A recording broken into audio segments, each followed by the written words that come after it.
¿Me estabas diciendo? Sí, como 60 y pico. No recuerdo bien el número, pero es un montón. En un setentón Eso, andamos. andamos ahí cerca. Sí, sí. Impresionante. Impresionante. La verdad que sí. La verdad que sí, porque verlas todas juntas, o sea, viste, una va pasando y bueno. Tal cual. No se da cuenta del paso del tiempo ni nada, pero ver semejante cantidad de contenido audiovisual y dejando precedente y archivo de esto, está buenísimo.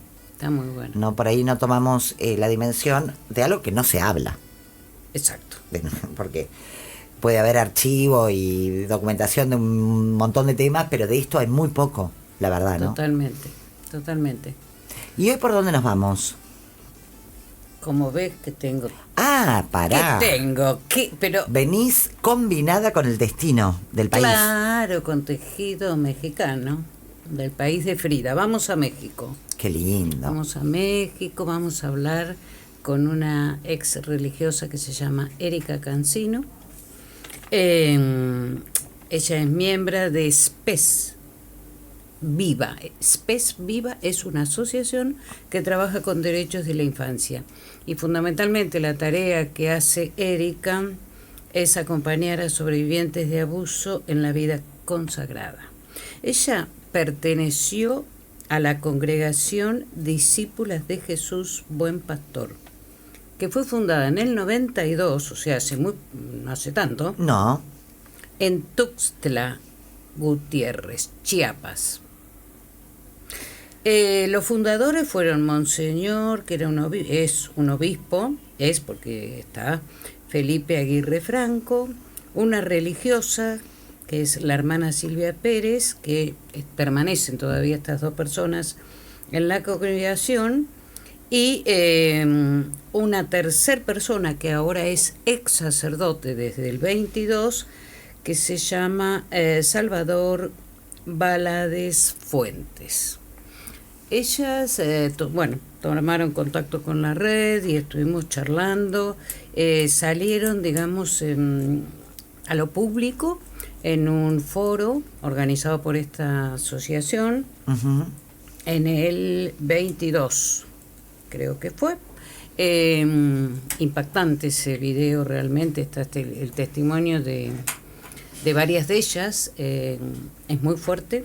Es muy fuerte cómo cuentan que las invitaban a participar y en qué condiciones querían participar.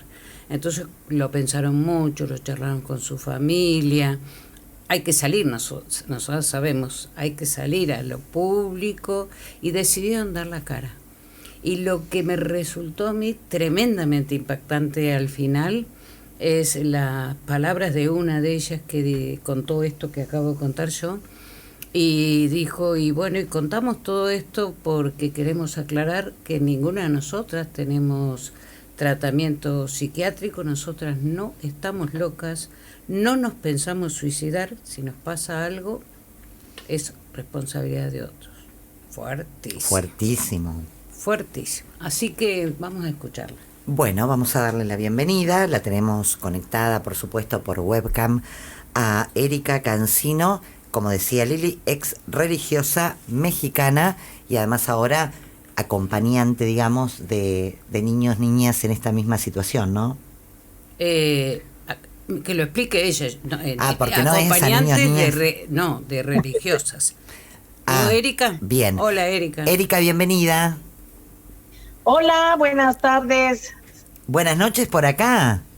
Y buenas tardes por acá, por México. ¿Qué hora es? Aquí son las 4:43 de la tarde. Oh, claro. Qué temprano. Lindo que sea esa hora de la tarde. Por acá somos casi noche. Noche en realidad, pero bueno, las 8 no es para cenar, pero estamos ahí, 8 menos cuarto.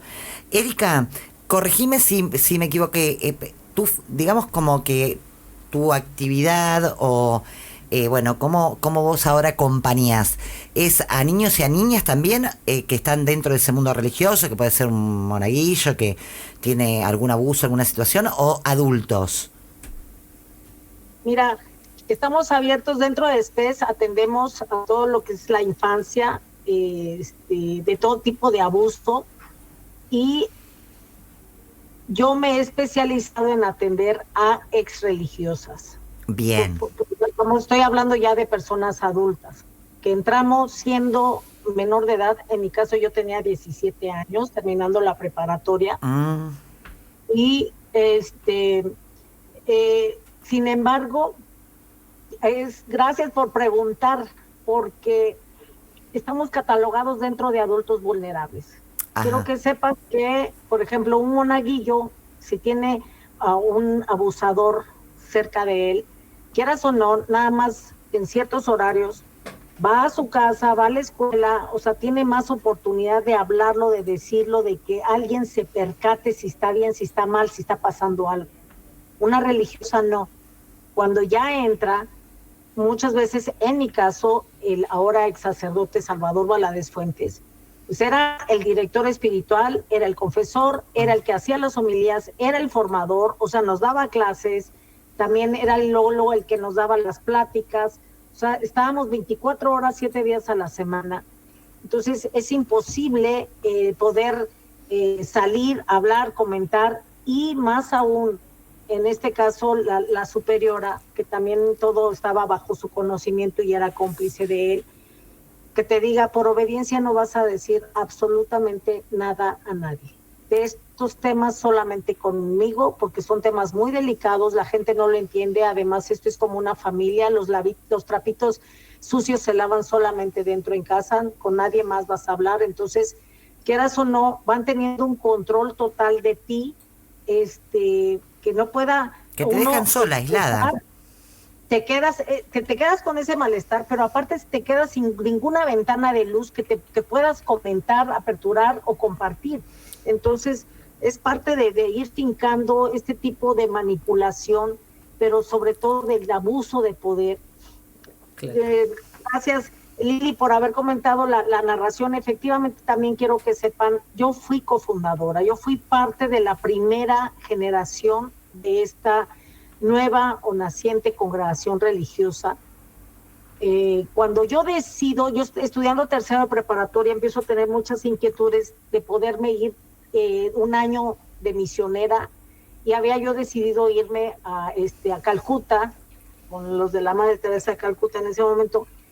Busqué con quién, y fue con la pastoral vocacional. O sea, cada persona que tiene una inquietud religiosa tiene que dirigirse obligatoriamente con la pastoral vocacional de su diócesis, para que ellos hagan la gestión con la congregación o el lugar a donde vas a estar y haya ese control. Entonces, pues aquí la cuestión es que el encargado de la pastoral vocacional de mi diócesis era el ex sacerdote Salvador Valadez Fuentes. Entonces estaba en una posición extraordinaria, porque él podía captar, verificar y cerciorarse quién calificaba para esa nueva congregación. Elegir, o sea, el poder total. Poder absoluto. Sí, poder absoluto. O sea, ¿para qué te vas a otra parte si aquí también Chiapas es tierra de misión? Entonces me empieza a decir, mira, hay un nuevo proyecto, Dios está queriendo abrir una nueva congregación aquí, o sea, y se trata de trabajar en todas las pastorales dentro de las parroquias, y vas a tener una enlace muy directo con los laicos, y entonces tu trabajo va a ser muy productivo, pero también fecundo para esta nueva iniciativa, que no había ese perfil dentro de nuestra iglesia. Y en eso me presentan a mi otra hermana ex religiosa, la primera, que también salió en el foro, y es una gran valiente. Ella fue la que concibió esta idea. Cuando estaba más joven, le empieza a decir al sacerdote, es que quiero una congregación que haga esto, que se dedique a esto, porque yo no quiero estar en colegios, yo no quiero estar al cuidado de enfermos, no quiero también estar a la atención de niños, sino dentro de la pastoral. Y entonces llega a Salvador y dice, ¿sabes qué? No hay. Y ella le dice, pues ¿por qué no se hace una?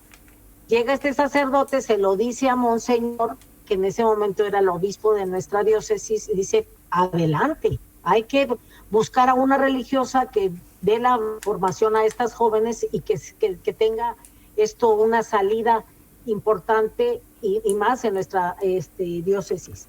Entonces, al principio me la presentan, me conecto muy bien me contagio.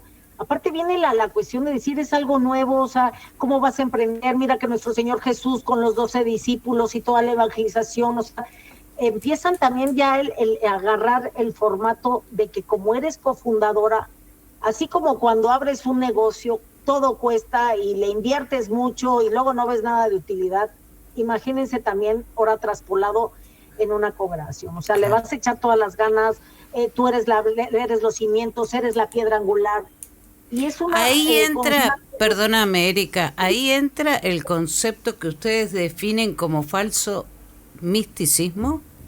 No, todavía no. Mira, Lili, eso lo vimos ya después. En ese momento tú entras y confías plenamente. Sí, claro. Como religiosas, ya nos presentan a la otra religiosa que está autorizada, avalada, certificada por el señor obispo, me lo está recomendando también el sacerdote, entonces prácticamente dices, pues no hay nada ni de peligro ni de inconveniencia, y ya empezamos a tener más jovencitas, a hacer más, a tener nuestras jornadas y nuestra conducción hasta que ya ingresamos. Y estando ahí ya hacen a un lado a Adriana, que es la receptora del carisma, eso se le llama cuando alguien tiene iniciativas, pero se la robaron totalmente, y ella con la intención y el acto generoso de que esto esté al servicio de la iglesia adelante, o sea, no viene la cuestión de ser protagonista, vanagloria, se pone al servicio de los demás, y conforme fue pasando el tiempo, ahí es donde ahorita ya podemos decir, Lili, lo que es falso misticismo. ¿Qué es esto?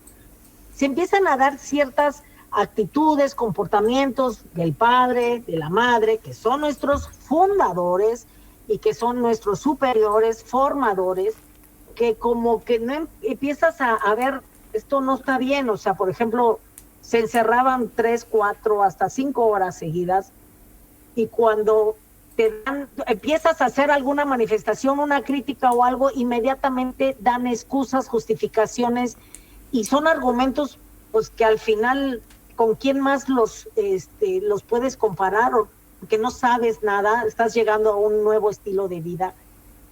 Yo dejé casa, vestido, dejé familia, dejé hasta mi cabello, me corté, o sea, dejé novio, dejé carro último modelo para poder llegar y hacer efectivo este gran sueño, consagrar mi vida a Dios al servicio de los demás. Erika, entonces, sí. Te interrumpo porque nos quedan 8 minutos y yo que estoy del lado de afuera, por ahí puedo ayudar a entender mejor todo esto. La congregación, ¿cuál era el fin que concretamente tenía? Cortito. ¿Cuál era el fin de la congregación? Se entiende que fue tu proyecto, que le pusiste todo, que esta compañera que apareció también fabulosa, le pusieron todo, pero ¿cuál era la finalidad que la iglesia les decía que esta congregación iba a tener exactamente? El trabajo en las diferentes pastorales que hay dentro de una parroquia. Hay pastoral de la salud, pastoral social, pastoral, o sea, en ese tipo de ámbitos. Bien. O sea, trabajamos ya con laicos directamente. Y ya se cuenta que somos la mano derecha del sacerdote que está dentro de la parroquia. Claro. Somos sus asistentes personales, pero sumamente bien preparadas y eficientadas en todos los aspectos. ¿Y qué pasó? Entonces, ¿y qué pasó ahí en esa congregación que había tanta expectativa que ustedes iban a ir al territorio y a lo civil, justamente a alguna cuestión de salud? ¿Qué pasó? ¿Qué pasó en todo este proyectazo? Claro. Mira, viene la cuestión, es que ese es el encandilamiento. Sí. Claro. Estás con la cuestión de que, primero, a ver, ustedes tienen que ubicar, nosotros para ser religiosas consagradas tenemos una formación. Primero eres aspirante, estás fuera de tu casa, pero ya estás aspirando a entrar a una congregación. Luego eres postulante, luego ya eres novicia, son 2 años, de esa etapa de novicia una eres de claustro. Una carrera, como cualquier otra carrera religiosa, toda una preparación, un tiempo. Hasta que finalmente ya eres religiosa de votos temporales, juniora, y luego pasan unos años y ya eres de votos perpetuos. Pero ¿qué pasó? Nos quedamos sin tiempo. ¿Qué pasó ahí? Te van conquistando con las actividades y te vas sintiendo feliz, eres un pez en el agua, pero al mismo tiempo, en mi caso, por ejemplo, yo empecé a sentir, no a sentir, sino a tener acoso ininterrumpido sexual por el sacerdote. Ahí está. Y yo no dejé de decirlo en ningún momento a la religiosa, a la cofundadora, a la formadora. Y ella, ante cada una de mis agresiones sexuales, siempre me decía, por obediencia, no le digas nada a nadie. Esto yo voy a hablar, yo voy a ver, pero nunca vi ningún cambio, al contrario, fueron muchos episodios distintos durante todos mis años, hasta que llega un momento que ya no es que yo tuviera una crisis vocacional, porque yo sabía lo que quería hacer, sino que ya viene una crisis existencial de decir, estoy dispuesta a quedarme, porque viene la onda de la manipulación. Claro.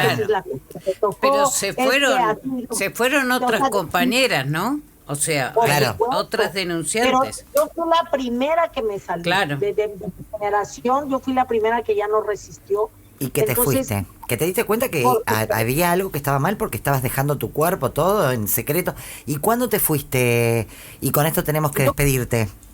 Yo me fui ya siendo religiosa de votos temporales a finales de 1996.